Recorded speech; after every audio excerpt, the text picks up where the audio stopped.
ధన్యవాదాలు తెలుపుకుంటున్నాం. ముఖ్యంగా మరి పరిశుద్ధ గ్రంథంలో ఒక వాక్యం ఉంటుంది. 2వ కొరింథీయులకు రాసిన పత్రిక 4వ అధ్యాయం 5వ వచనంలో చాలా క్లియర్గా, అంధకారం నుంచి వెలుగు ప్రకాశించుగాక అని పలికిన దేవుడే తన మహిమను గూర్చినటువంటి జ్ఞానము వెల్లడిపరచుటకు, యేసుక్రీస్తునందు వెల్లడిపరచుటకు మన యొక్క హృదయములలో ప్రకాశించెను అన్నటువంటి మాట. ఎందుకు చెప్తా ఉన్నానంటే, ఇంతసేపు వాక్యం విన్నారు, మరి చాలామంది పెద్దలు కూడా మరి వాక్యం చెప్పినారు.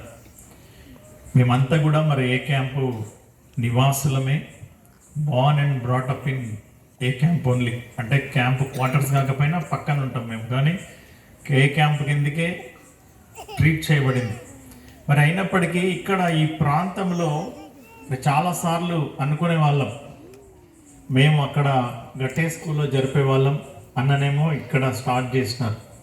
మరి ఏది ఏమైనప్పటికీ జేబసన్న గురించి వాక్యం అనేటువంటిది చాలా ప్రాముఖ్యమైనటువంటిది. ఆయన ఒకప్పుడు మేము చిన్నగా ఇక్కర్లు వేసుకొని ప్రాంతంలో అంతా తిరిగిన వాళ్ళమే. మరి ఆయన తిరిగినటువంటి పరిస్థితులు మేము చూసినాం.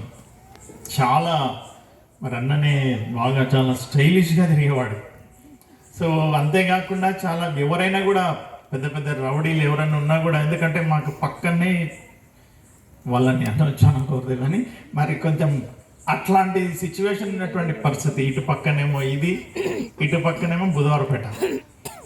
మరి బుధవారపేట అంటే దాదాపుగా ఎవరు మాట్లాడరు టౌన్లలో.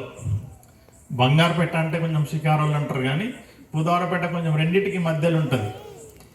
కాబట్టి మరి అలాంటి పరిస్థితులలో కూడా మరి దేవుడు ఆయనను వెలిగించి మరి ఆయన జీవితాన్ని ఈరోజు మరి చాలామంది అనుకోవచ్చు, ఇక్కడ ఈ మధ్యలో పరిచయం చేయడం ఏందనేటువంటిది దేవుడు ఆయనకి ఇచ్చినటువంటిది. మరి బైబిల్లో ఒక మాట, ప్రవక్త సొంత దేశంలో వర్ధిల్లడానికి. కానీ దేవుడు ఆయనకి ఇచ్చినటువంటి వాగ్దానం, దేవుడు ఆయన మీద చూపించినటువంటి కృప, మరి ఇంత టౌన్లలో చాలా కష్టం. టౌన్లో ఈజీగా స్కోప్ ఉంటుంది ఏదైనా పాపం చేయడానికి.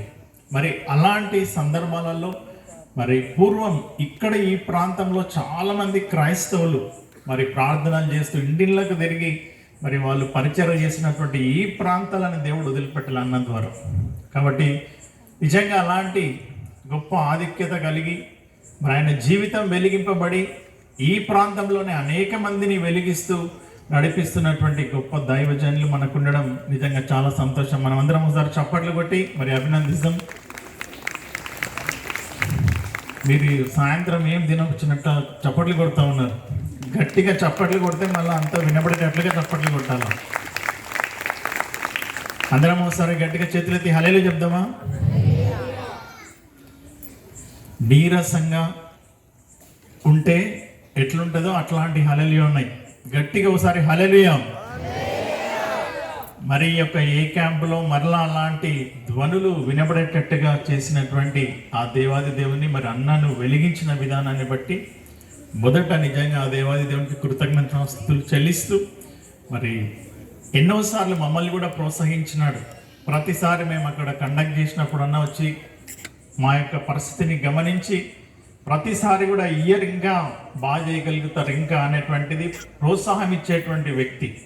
కాబట్టి అలాంటి వ్యక్తి మన ప్రాంతంలో ఉండడం, మన మధ్యలో ఉండడం, మరి ఇందాక చెప్పిన రీతిగా మరి దైవికంగా ఆయన ఇచ్చేటువంటి సలహాలు చాలా మనల్ని ఎంతగానో ఉత్తేజపరుస్తూ మనల్ని ప్రోత్సహిస్తున్న విధానాన్ని బట్టి మరి దేవుడు ఆయనకు కూడా మంచి ఆరోగ్యాలు ఇవ్వాలని, అలాంటి కృప మరి దేవుడు దయచేయాలని కూడా ప్రార్థిస్తూ ఈ అవకాశం ఇచ్చినటువంటి అన్నను బట్టి ప్రత్యేకమైనటువంటి ధన్యవాదాలు తెలుపుకుంటూ ముగిస్తున్నాను. Thank you.